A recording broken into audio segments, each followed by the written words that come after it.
welcome to the Deep Dive, where we dig into sources, articles, research, our own notes, and really give you that shortcut to being truly well-informed. And today, our mission really is to embark on this captivating deep dive into Iriarai.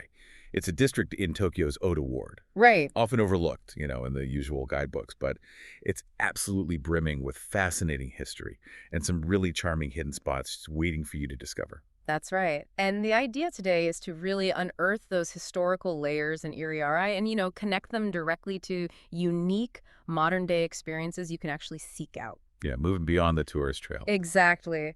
We want to show you a Tokyo with surprising depth, focusing on those cool historical stories and the hidden gems they've left behind. Perfect for, a unique exploration. It kind of all starts with the name, doesn't it? Iriarai. It does. It translates pretty much literally to new well, which immediately gives you a clue about the area's deep connection to water. But there's more to it. The name's actually a composite. It blends two older villages, Iri from Iriamazu and Arai from Arai-juku. Iriamazu and Arai-juku. Okay. What's the story behind those? Well, what's really interesting is what they represented. Iriamazu, for example, was famously a shogun's hunting ground. Right, I heard about that. Tokugawa Yoshimine. That's the one. He designated it as tax-exempt, a sort of forbidden area. That was nice for the locals. Well, not quite a free pass. They actually had pretty significant labor duties tied to maintaining those hunting grounds. So it shows this interesting dynamic between power and the local people. Okay, and the other one, Arai-juku. Arai-juku was known more for its scenic beauty, so you kind of get this mix of the practical and the picturesque right there in the name's origin. So it started quiet, rural, famous for seaweed, I read? Yeah, nori seaweed was big there. Then it transformed, became part of the Kihin industrial zone, eventually settling into the residential and commercial area it is today. And a lot of that change kicked off after the Meiji Restoration. Definitely. A key moment was Omori Station opening in 1876. And interestingly, it was actually built within Arai-juku Village territory. Not Omori Village, that's counterintuitive. Right. But the name Omori already had clout. It was famous for that nori seaweed we mentioned, and also a traditional medicine called wachusen. Ah, so the established name won out. Pretty much. It influenced the town name and eventually the ward name, plus you had huge population growth then, partly the railway, but also a big influx after the Great Kanto earthquake in 1923, people relocating. So much history packed in there. Absolutely. And the amazing thing is you can still see and feel so much of it today. Okay, let's start with that water connection then. The name Iriarai, the new well. Tell us about the legend of the life-giving water. Right, the Enmeisui. So back in the Edo period, this spot was a really crucial water source. It was near a branch route off the main Tokaido Highway, heading towards Yaguchi-Watashi. So travelers would pass by. Exactly. And the legend goes that Tokugawa Ieyasu's retainers stopped here, tasted the water, and were amazed by how pure and sweet it was. They called it Enmeisui. Which means? Water of longevity. Wow. Yeah. Was this just a story or? Well, it seems like more than just folklore. There are historical texts from the early 1800s, like the Shinpen Musashi Fudokiko, that actually confirm the water's excellent quality. It was vital for the local farms, too. Okay, so this legendary well, can you still find it? Can you experience this water of longevity today? Amazingly, yes. Well, sort of. The remains of the ancient well are still there. No way. Where? Tucked away in a residential alley, Minami Tugahara Tukom in Ota Ward. There's a stone wellhead and a little plaque explaining it. Just in an alley? Yep.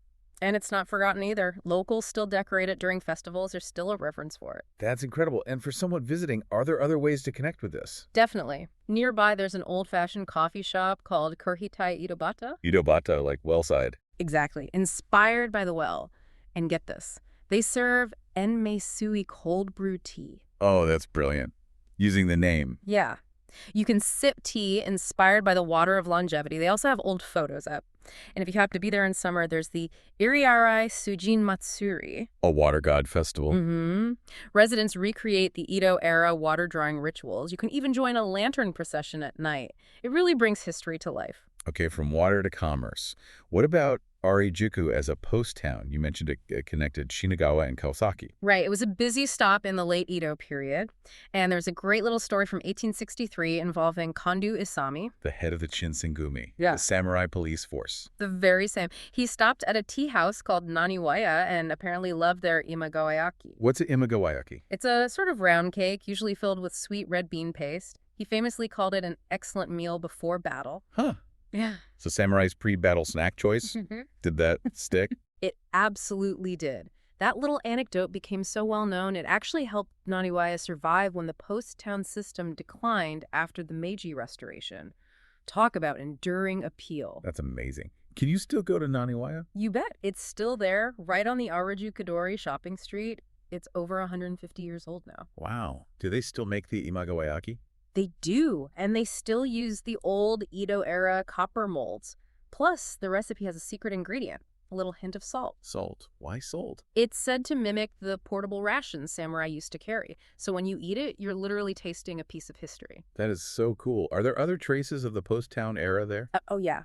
On the second floor of Naniwaya, they've preserved a Shinsengumi resting room, replica swords, copies of old documents, really atmospheric. Neat. And as you walk along the shopping street, look down, you might spot these horseshoe stone slabs set into the pavement. For the horses. Exactly. Marking where they used to rest. And check the side alleys, too. There's a recreated Kasatsuba wall. A notice board. Yeah, showing the kind of regulations and notices they'd post back in the Edo period. It really helps you picture the scene. It sounds like you can really step back in time there. Okay, let's jump forward a bit. Shōwa era, World War II. Iriarai changed again then, right? Big changes. The opening of Tokyo Airfield in 1931, what we now know as Haneda Airport, was huge. It made Iriarai this mixed military-civilian area. Which put it in the line of fire during the war, I imagine. Sadly, yes. During the U.S. air raids towards the end of World War II, residents dug dozens of air raid shelters all around the district. Just basic shelters? Mostly, yeah. And tragically, one collapsed during a bombing in April 1945, and people were killed. After the war, most of these shelters were filled in. But not all of them. One survived. Underneath what's now Iriarai Third Park, it was structurally sound, so they decided to preserve it as a reminder. A war relic right under a park, can you? Yeah. Can you go inside? You can. It's quite a moving experience. The park management runs a monthly war relic tour. You need to book, but it takes you down into this narrow, preserved shelter. What's it like inside? You can see old etchings on the walls, even charcoal drawings, including some little airplane doodles apparently done by children hiding there. Oh, wow. That's heavy. It really brings home the human reality of that time. It's a very raw glimpse into the past. And is there anywhere nearby that sort of connects to that era? There is, actually, a cafe called Shōwa Kisaten Buku. It has a wartime theme. Really?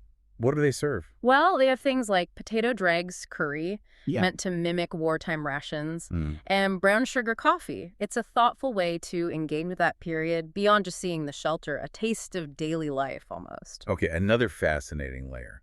What about something a bit lighter? I read about a famous view that disappeared. Ah, yes, Fujimizaka, the Mount Fuji view slope. Sounds lovely. It was. In the Edo period, it was a super popular spot for ordinary people to get a great view of Mount Fuji. So iconic, it's even in one of Hiroshige's famous prints, the 100 Famous Views of Edo. So what happened? Progress. Pretty much. Starting in the late Meiji-era, factories went up, housing got denser. That famous view started getting blocked, bit by bit. Until? The very last point where you could glimpse the peak vanished in the 1970s. High-rise buildings finished the job. The slope just became, well, an ordinary street. That's kind of sad losing a view like that, especially one immortalized in art. It is sad, but the story doesn't end there. There's an artistic rebirth. Oh. A local art group called Fujimijuku decided they weren't letting that view disappear entirely. How do they do? They created these amazing ceramic tile murals all along the slope's walls in Minami-Kugahara Wanchom, recreating the Edo-era view of Fuji. That's fantastic. So the art brings the view back. Exactly. It's a real community effort. And they've made it interactive for you, too. How so? Well, first, you can hunt for these little mini ceramic Mount Fujis hidden around the alleys. There are 12 hanging on utility poles. Find them all, and you get a special postcard. Like a little treasure hunt. Yeah. And even cooler, you can rent a retro telescope from the local shopping street. A telescope. For the mural.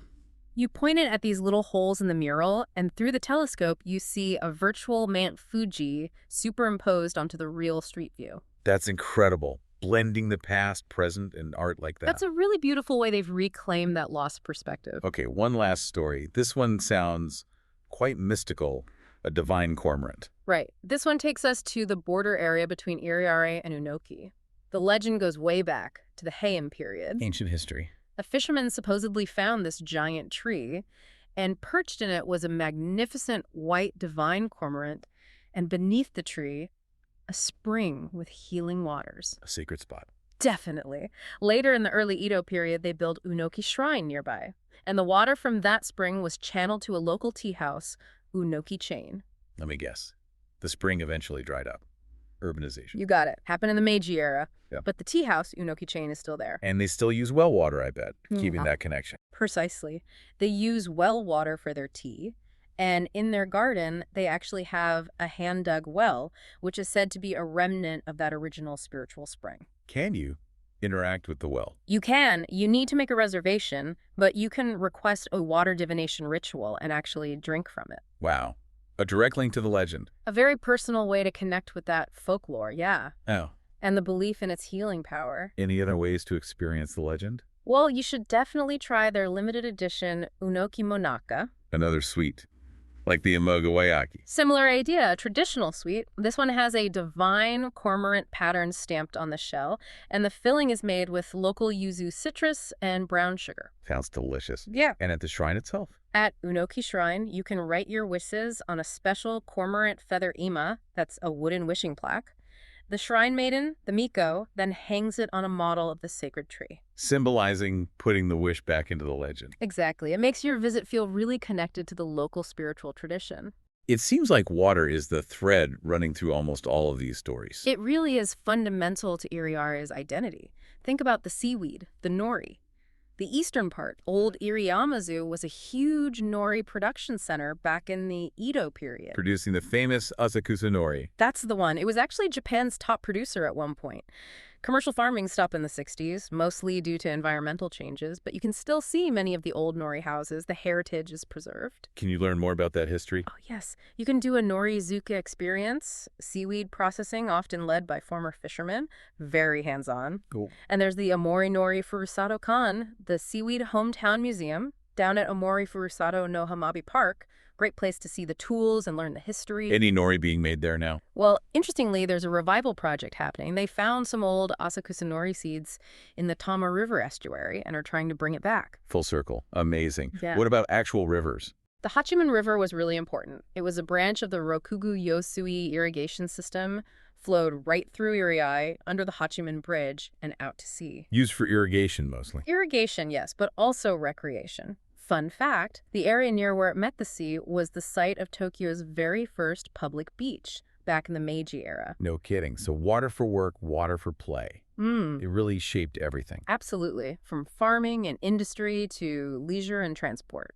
So we've covered a lot. We journeyed through centuries of Iriarai's past, really peeling back those layers from its name, linked to that ancient well, through samurai snacks, wartime memories, lost views brought back by art, all connected by water and that nori heritage. You've definitely got the shortcut now to understanding the surprising depths of this Tokyo district. It's packed with stories that really stick with you and places where you can actually touch that history. Yeah, hopefully this deep dive makes you eager to maybe explore it for yourself, get off the beaten path a bit. So maybe the final thought for you is this.